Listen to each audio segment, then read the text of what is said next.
I always say your gut is your second brain. It picks up on the information that your conscious brain cannot. When you are with a narcissist, your body starts showing you signs that do not make sense.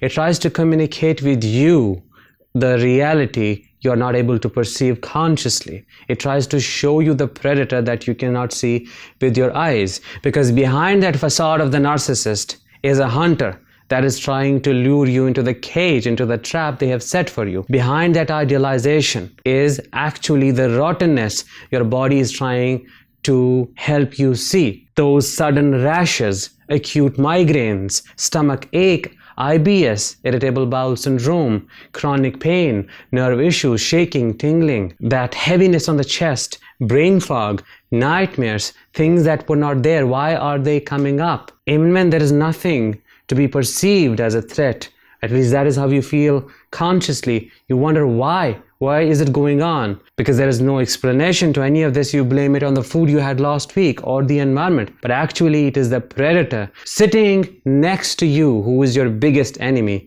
Your body's energy, your intuition is reading that. It is assessing that information, and the alarm system goes off and it tells you run to the hills. But because we have been programmed to suppress our intuition and the narcissist is a master manipulator, we just still fall for the trap. Hi, I am Danish, a narcissistic abuse recovery professional.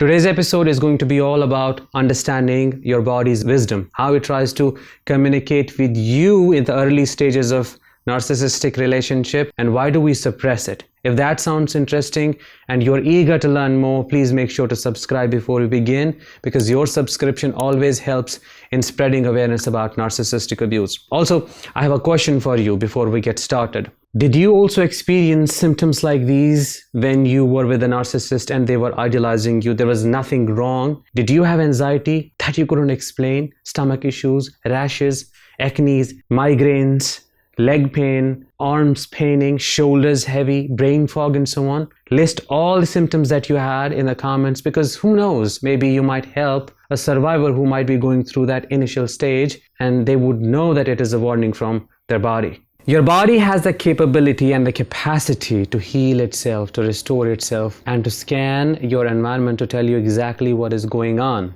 This is the theory that I believe in. This is what I practice with the people that I help. And this is what has helped me to become whole, to heal myself inside out. Let me share this philosophy with you.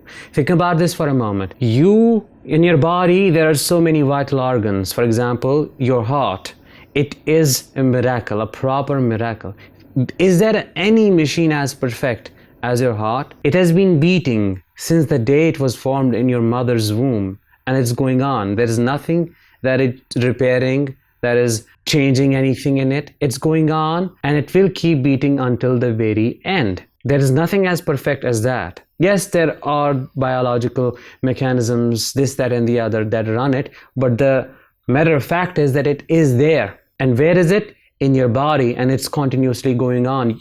Do you have to think about it? Do you have to run it? No, you don't have to. You just leave it. It's going on. You live your life. It's doing its work. It's keeping you alive. Similarly, you have this digestive system, a very sophisticated system that converts the food that you enjoy, that you eat, you swallow it, and it converts it to energy. Do you have to do all the mechanical work? Of course not. You don't. You just have to leave it there and it's done. Why am I sharing this with you? I'm sharing this with you because to help you understand that your body holds all these sophisticated, complex, miraculous systems that run you, that make you who you are, your nervous system, your reproductive system that has the capacity to create another life, your excretory system. I mean, I can go on with the biological aspects of our body, but the point that I'm trying to make here is, if your body has that capacity, if it is a container of these miracles, it's a given that it would be equipped enough to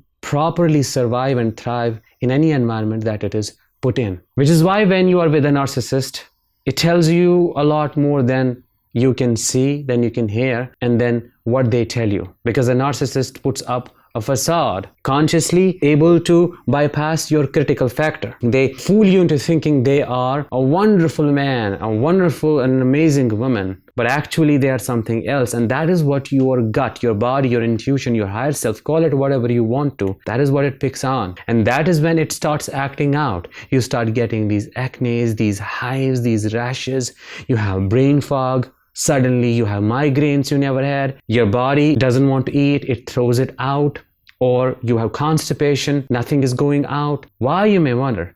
Your body is activating the survival response. It is bracing for the impact because it knows there is a lot to come. That stomach ache is basically a form of crying. Your stomach is crying. It knows that you're going to experience the pain in future and it's going to be terrible for you. They will make you question your judgment. They will dissociate you from your thoughts, your emotions, your feelings, and that is when it's going to be really horrible for you. They will attack your identity that you have created from all the experiences you have had since conception, since birth. And all of that is going to be attacked, so it prepares for the crash landing. And that's why you have these issues. It's like your body is screaming, run to the hills, don't look back. This person is thinking of destroying you. That is their agenda. They want to use you. Don't get used. Please don't look back. But because we have been programmed into thinking that our intuition, our feelings are wrong. Why are you so emotional? It's just a feeling. It'll go away. It doesn't mean anything. It doesn't have any special meaning. Why are you holding on to that? Let go of the past. Just don't whine, don't moan. But all that crazy bullshit that is being told, it's all an attempt to disconnect us from our true nature. And the narcissist basically reinforces the same when they show up through their facade, through their gaslighting. What do you think love bombing is? It is a form of gaslighting. They are not showing you what they really are. They are hiding their reality.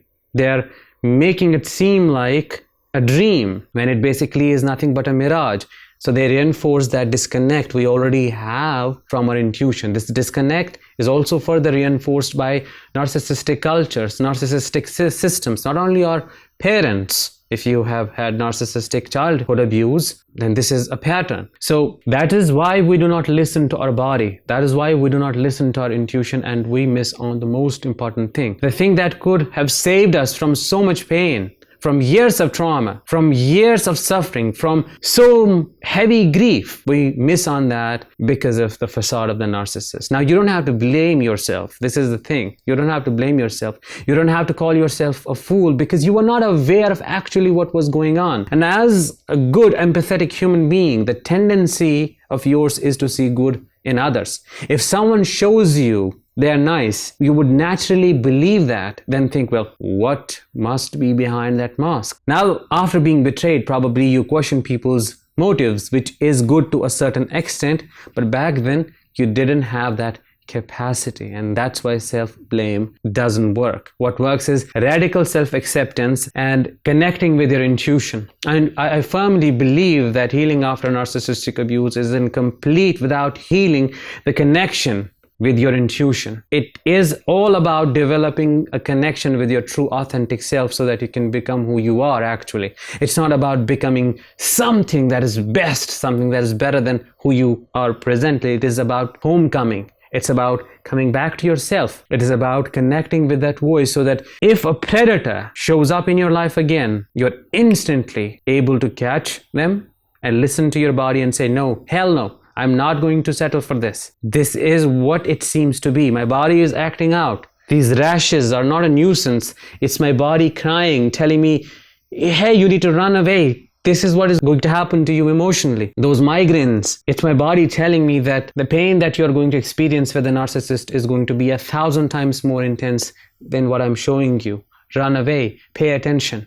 All I want you to do now is, if you have missed it, I want you to pay attention in every single way you can to your intuition, to what it tells you in different aspects, in different ways, and in different environments. That is very important. If you miss on learning that lesson, then unfortunately I have to say this, you're doomed to repeat the same cycle. How do you break that cycle? The key is to listen to your intuition. They always say it, but it is not emphasized enough. It's not said how. Actually, you have to get into the body. You have to learn how your body speaks. Let me ask you a question. How do you know you're hungry? You feel hungry. That's it. That's what you can say. Your body shows a specific sensation here in the gut area, in the abdominal area. How do you know you need to pee? You feel it. How do you know you need to sleep? You need to rest. You know it. You feel it. How do you know you're thirsty? The same way your intuition shows you. You have to strengthen that connection. You have to listen to it. You have to practice what we call practical mindfulness, awareness of what is going on in there. And I can promise you, if you're able to do that, you will never ever end up with a narcissist ever again. In conclusion, we can say your body is your biggest ally, your biggest asset when fighting with a narcissist, when recognizing a narcissist. There is no test stronger than that, no assessment stronger than that. You have to come back to yourself and you will be safe forever. That was it for today's episode. I hope you liked it. If you did, let me know in the comments. Share it with others. I'll talk with you in the next one. Until then, let the healing begin and continue.